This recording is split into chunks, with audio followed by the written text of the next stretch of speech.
Right then, take two.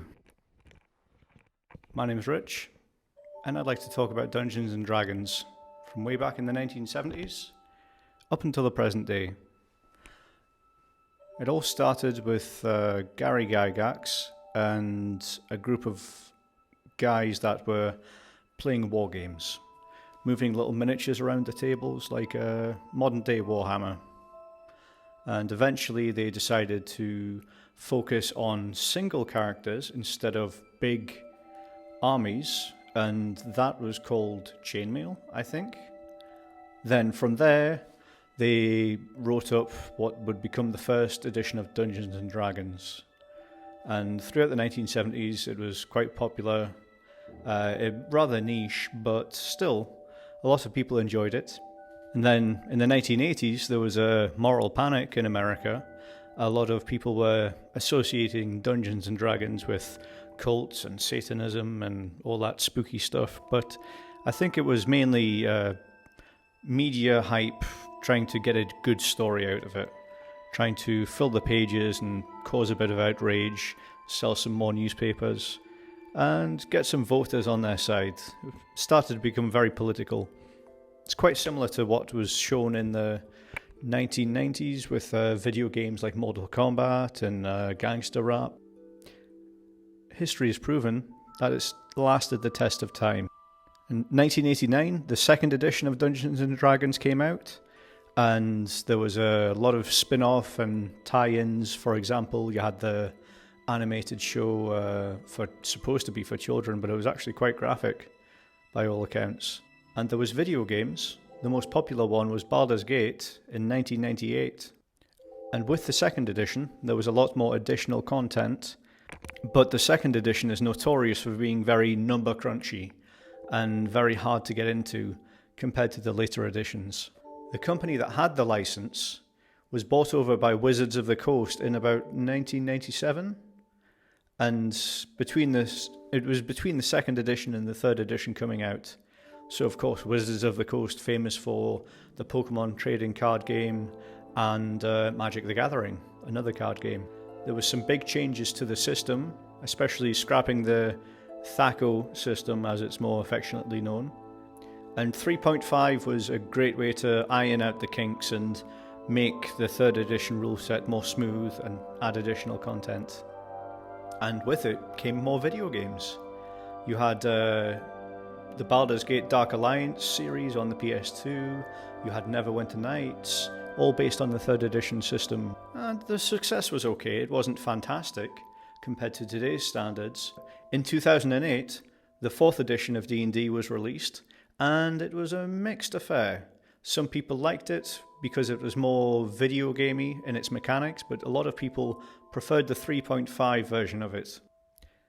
A lot of the design influences for 4th edition came from the fact that 4 years prior, the World of Warcraft game came out, and a lot of the systems and mechanics were lifted from that. It's strange because D&D influenced Warcraft, and then Warcraft influenced D&D. It's kind of a cannibalistic cycle. And of course, in the 2000s, you had World of Warcraft and you had Lord of the Rings, the two mega franchises that most people knew as a household name. While the other two were trying to emulate Lord of the Rings, that was considered the OG. It was the first iteration of elves, dwarves, orcs, goblins, and all of the high fantasy settings. In response to the 4th edition, the player base was divided between the people that wanted to stick with the 3.5 rule set and the people that liked the 4th edition. But it was hemorrhaging players, so you had a very split of the fan base, and it wasn't healthy. Neither party enjoyed it. A lot of the 3.5 faithful decided to use the open license agreement from the 3rd edition of Dungeons and Dragons, take the rules and modify them to release Pathfinder, which was considered the true successor to 3.5.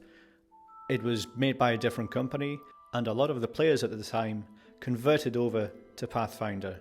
And it's still going to this day. There is a second edition released recently, and it's a fantastically popular game. But as you can see, the rules... But as you can see, the rulebook for Pathfinder is massive in comparison to 5th edition. I would say that 5th edition is definitely much more popular now. Let's talk about the 5th edition. It was released around 2014, and I think it was very streamlined in a positive way. They definitely tried to do the Steve Jobs Apple version of making the iPod. Streamline it down so it's more user-friendly and easier to approach. I think a lot of people were intimidated by the massive rule sets of Pathfinder and put off by the critical mixed reception of 4th edition. And with 5th edition being released, there was a massive upsurge in people playing this online via Discord, streaming it, video on YouTube, long form 2-3 hour videos that were not possible before this time. It gave a glimpse into how the games were played, and I think that helped take the edge off a lot of new players because they weren't sure if they wanted to get into the hobby, and rightfully so. It can be a daunting task. I think with the right guidance you can get everyone from math majors to actors and everybody in between. A good example of the rise in popularity is Critical Role. It's a massive stream with famous voice actors all playing, who have been playing for quite a while, so they're familiar with the rules, and it flows quite smoothly. The production aspects are fantastic as well. So yes, there you have it. I hope you enjoyed watching this video, and please, if you want to leave a comment, subscribe, and tell me what you think. I'd be happy to hear from you. And hopefully I can help improve the videos in the future with your feedback.